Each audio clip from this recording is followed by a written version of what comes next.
সেই ইমামে হাসান বসরি রহমতুল্লাহি আলাই ওনার বিষয় উনি বলতেছেন, এক রাতে আমি স্বপ্নে দেখতেছি, স্বপ্নের ভিতরে দেখতে পাচ্ছি আমার এলাকার একটা ইহুদি মহিলা জান্নাতের পথে ঘুরতেছে।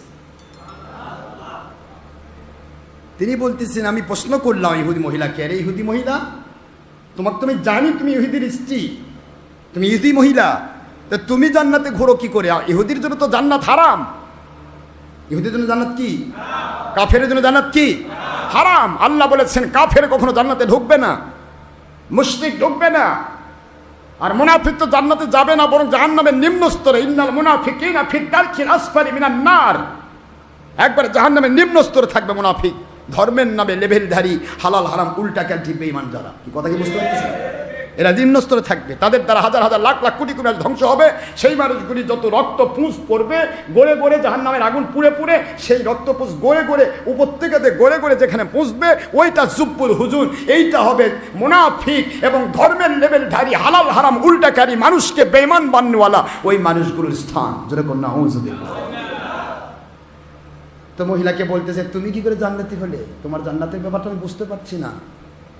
মহিলা বলে, আল্লাহর ওলি, আমার জান্নাতি হওয়ার মূলে কয়েকটি কাজ এখানে হয়েছে। এক নম্বর, আমার আল্লাহ পাক রব্বুল আলামিন আমাকে কবুল করেছেন শুধুমাত্র মনে মনে।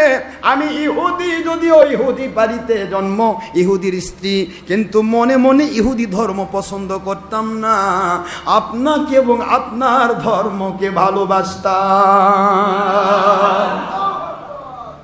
আমি বলতাম আমার এলাকা আমার সৌভাগ্য, এমন একটা এলাকায় আমি জন্ম নিয়েছি, এমন একটা এলাকায় আমি রয়েছি যে এলাকায় একজন আল্লাহর ওলি রয়েছেন।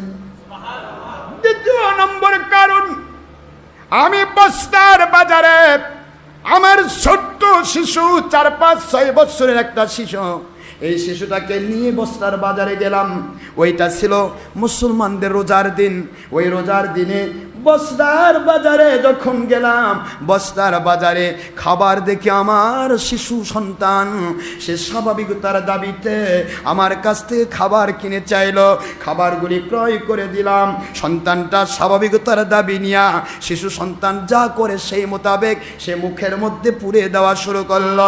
মুহূর্তের মধ্যে ওই সন্তানের হাত ধরে বললাম, বাবা এই সময়ে খেও না, এটা মুসলমানদের রোজার দিন,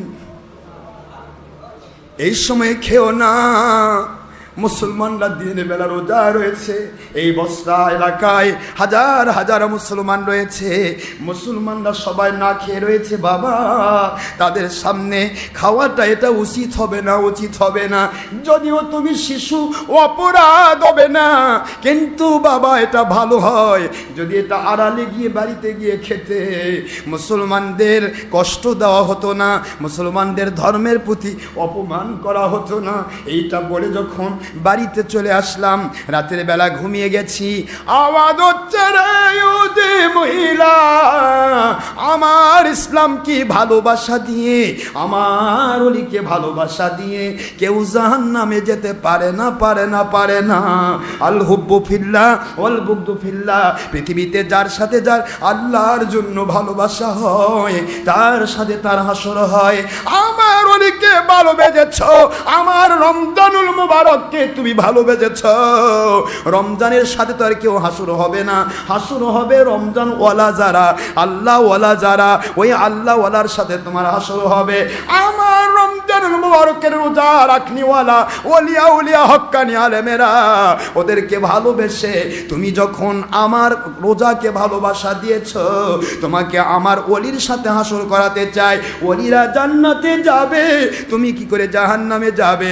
এই মুহূর্তে তুমি কলেমা পড়ে নাও। রিওয়ায়াত 2টা আছে, আখেরি নবী দু জাহানের বাদশা সাইয়্যিদুল মুরসালিন মুহাম্মদুর রাসূলুল্লাহ সাল্লাল্লাহু আলাইহি ওয়াসাল্লাম স্বপ্নের ভিতরে সে বলে, রে ইহুদি মহিলা, আজকে তুমি কলেমা পড়ে মুসলমান হও, আমার আল্লাহ তোমার জন্য জান্নাত বরাদ্দ করেছে। ও ইহুদি মহিলা, তুমি কলেমা পড়ে মুসলমান হয়ে যাও। ও আল্লাহর ওলি, আখেরি নবী, দু জাহানের বাদশা, ওনার মাধ্যমে কলেমা পড়ে মুসলমান হওয়ার পর কয়েকদিনের ভিতরে আমার হায়াত শেষ হয়ে গেল।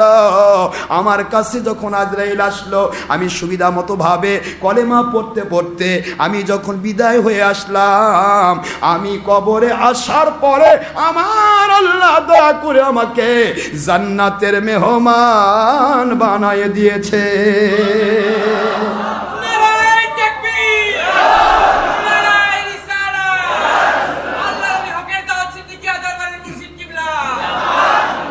ভালোবাসা মানুষকে কোথায় নিয়ে যায় একটু চিন্তা করবেন। শুধুমাত্র একটু ভালোবাসা। আরে কাফের, ও বুঝতো না কোনোদিন যে এটা করলে আমার কিছু হবে। আর কাফের, সে ইসলামী শেরকে ভালোবেসে, শারকে ভালোবেসে, আল্লাহর ওলিদেরকে ভালোবেসে একটা কাফের মুসলমান হয়ে জান্নাতি হচ্ছে। আর আমরা মুসলমান হয়ে আমাদের কথা শুনে, বার্তা শুনে মুসলমান বেঈমান হচ্ছে। বড় আশ্চর্য লাগে। আমরা সবাই চেষ্টা করব, দোয়া করতে পারবো না ভাইজান? দোয়া করব, আল্লাহ আমাকে আপনার পথে কবুল করুন।